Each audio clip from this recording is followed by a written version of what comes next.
guys, di sini aku bakal ngejelasin apa itu Pegadaian.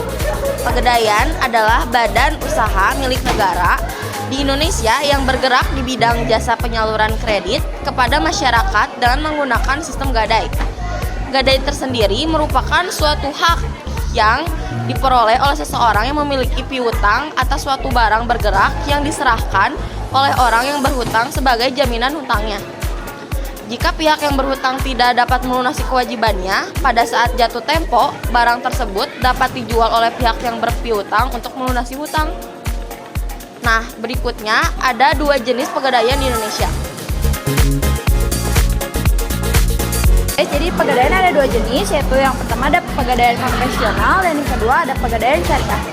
Jadi yang pertama ada pegadaian konvensional, yaitu memberikan uang pinjaman terhadap nasabah dengan sistem bunga dan tarif jasa simpan yang lebih besar.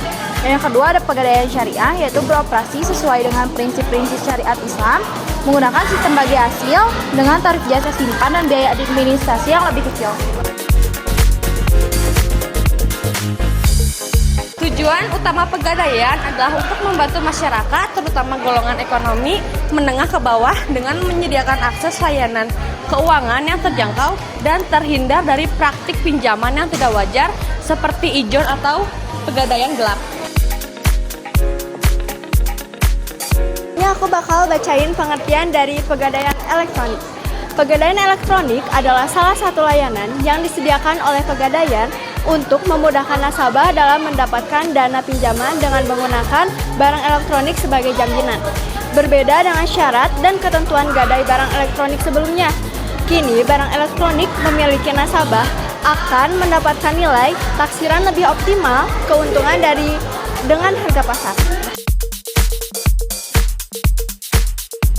Teman Pegadaian semua, kalian tahu nggak sih di Pegadaian itu selain bisa menggadaikan emas, bisa juga menggadaikan barang elektronik seperti TV, laptop, kamera, dan lain sebagainya.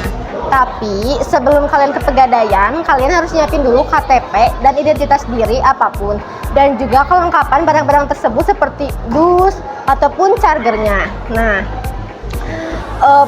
pengadaian barang pertama, isi formulir pengajuan gadai, lalu diserahkan KTP dan barang yang mau digadaikan ke petugas.